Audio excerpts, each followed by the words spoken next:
boa tarde, meus pitangos e minhas pitangas. Esse aqui é o upgrade de qualidade visual e possivelmente qualidade sonora desse vídeo. Eu tô testando o microfone de lapela, espero que funcione.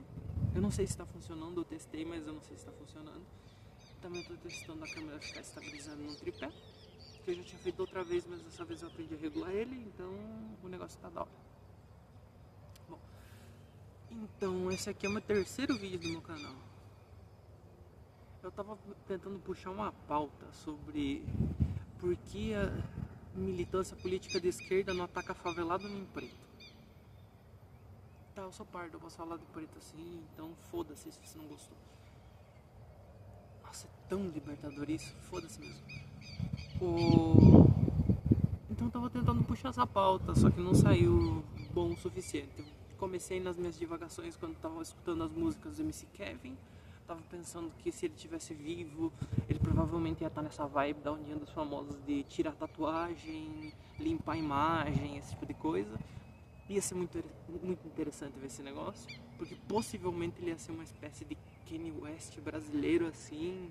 O pessoal ia falar que, nossa, ele ficou doido, ele tá muito machista, ele tá muito fundamentalista, alguma coisa do gênero eles iam inventar pra taxar ele de alguma coisa e tirar ele do foco, porque ele sempre que lançava, tinha algum lançamento, ia lá pro auge, é mais ou menos o que acontece com o Kanye lá nos Estados Unidos.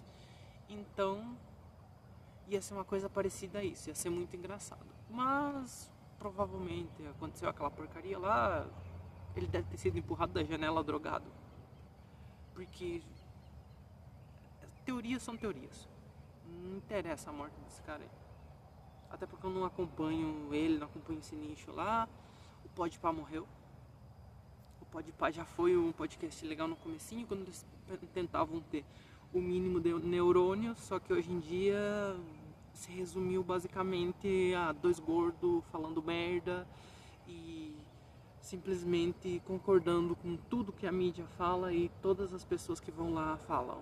A pessoa, desde que seja uma pessoa com uma relação social, nossa, ela é bonitinha na mídia, tudo bem, se a pessoa for lá e falar qualquer coisa, eles vão concordar e vão falar, pô, legal, carai.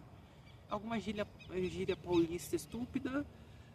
O Mítico Jovem não é de São Paulo, mas ele agora tem uma porcaria de um espírito paulista. Bom, ele não tem respeito nenhum agora. Ele só era legal quando ele morava em Manaus.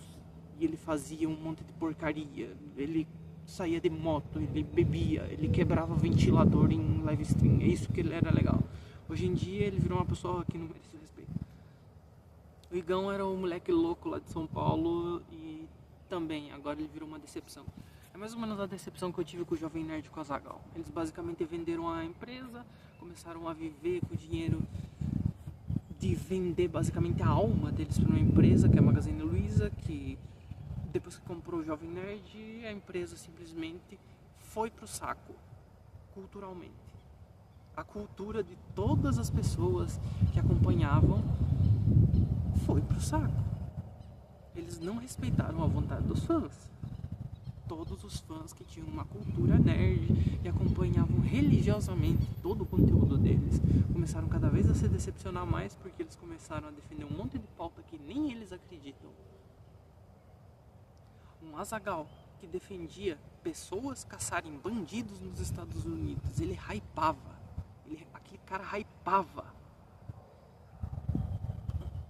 Lembro de história daquele desgraça lá, falando que quando era criança ele era um moleque incendiário. Aquele negócio era muito da hora, era muito foda aquele negócio. Só que aí ele chega lá, mete o famoso wokeismo bizarro, e ele simplesmente chega e volta pra trás. Agora ele é comportadinho, ele é bonitinho. Nossa, eu queria ver o Azaghal old school, eu queria ver o Azaghal tradicional. Não quero ver o Azaghal Nutella de agora. Porra, e agora justamente quando o Jovem Nerd começou a beber e a ficar louco, simplesmente teve aquele downgrade. Caralho, eu queria ver aqueles nerdcast dos velhos doidos simplesmente perdendo o controle. Eu queria ver, sei lá, o Azaghal, a portuguesa, a Agatha, o Jovem Nerd, o Sr. K, indo pra Mônaco, passar a noite, sei lá, em um castelo bebendo e depois contar no Nerdcast uma coisa bizarra. Que no meio da noite eles simplesmente acordaram depois de ter quase um coma alcoólico todos e dormir depois de beber. E estava o Azaghal picando uma mesa com espada medieval no meio da cozinha. Eu quero algo desse nível. Eu queria. Porque agora eu não acompanho mais eles por fatores X, Y e Z. Agora eles vão lá pra Flórida pra ficar com medinho do furacão.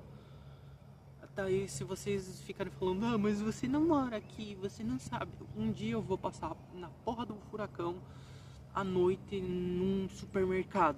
Eu passo a noite do lado de fora de um supermercado num furacão de categoria 4, 5, se vocês quiserem. Eu tô nem aí.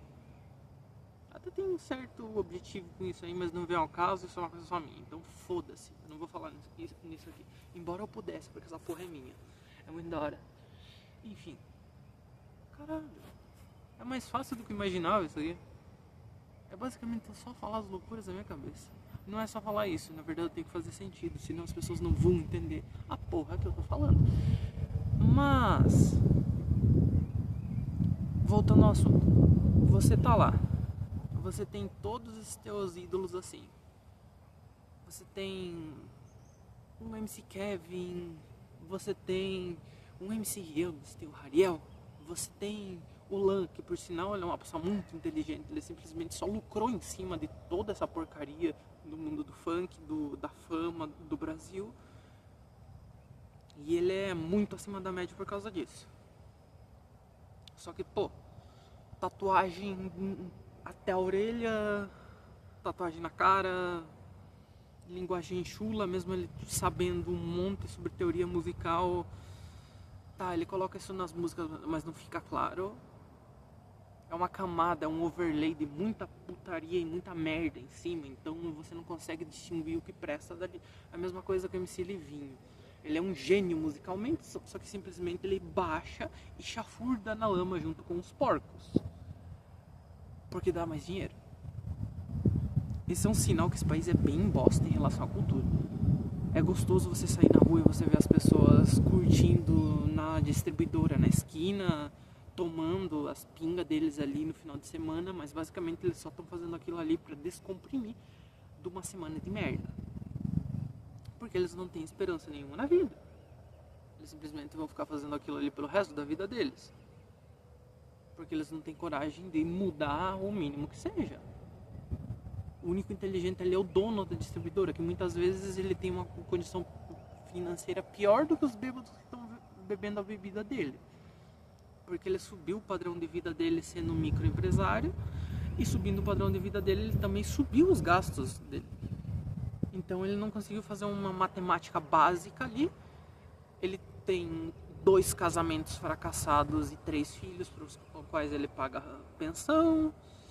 É a média do brasileiro comum. O microempresário é isso, é um case do sucesso da pessoa que não queria ser preso por precisar pagar a pensão para filho, por ter que sustentar uma família grande ou sustentar os pais que tem algum problema de saúde, alguma coisa do gênero, sempre alguma coisa do gênero.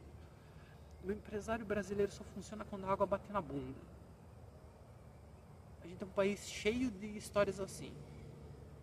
Tava ouvindo podcasts dos Estados Unidos e basicamente a história de cada brasileiro que chega lá é parecida com isso. Quando a água bate na bunda, você se mexe. Eu não sou diferente, eu sou brasileiro igual, então foda-se. Só que é um problema ruim pra caralho. Eu tenho que melhorar minha linguagem, senão eu nunca vou monetizar essa porra aqui. Mas, bom, esse não é o objetivo desse canal, então foda-se. Tá, minha boca é muito suja mesmo. E olha que eu limpo ela muito bem, por sinal. Minha higiene bucal é exímia. Caralho. Enfim. Desde que você seja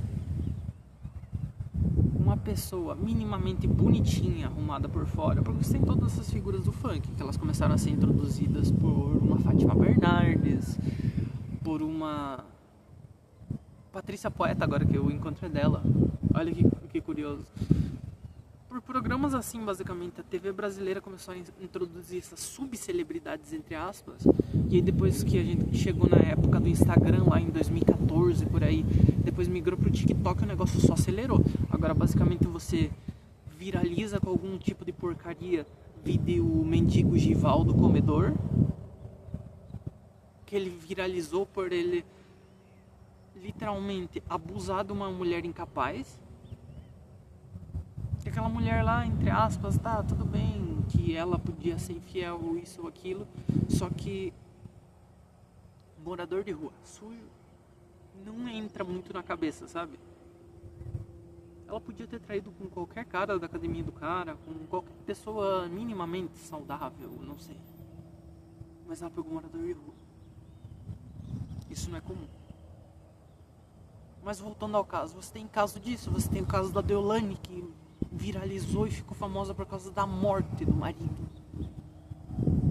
Basicamente, a pessoa com quem ela era casada ou junta, entre aspas,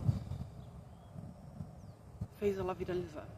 E depois ela ficou viralizando porque ela era a advogada da quebrada. Ela defendia os criminosos. Ela é fodona, ela é a doutora. E agora ela foi presa. E foi solta. Porque quem tem dinheiro no Brasil é solto. No Brasil o que vale são as relações pessoais. Não vale a lei. São as relações pessoais. Essa máxima incrível desse país. E funciona se você tiver dinheiro. Quando eu tiver dinheiro, caralho, eu vou voltar pra morar aqui. É incrível esse negócio. Na verdade eu tenho dinheiro, mas não vem ao caso. Tá, já deu por esse vídeo aqui. Depois eu reclamo mais em outra coisa. Tchau.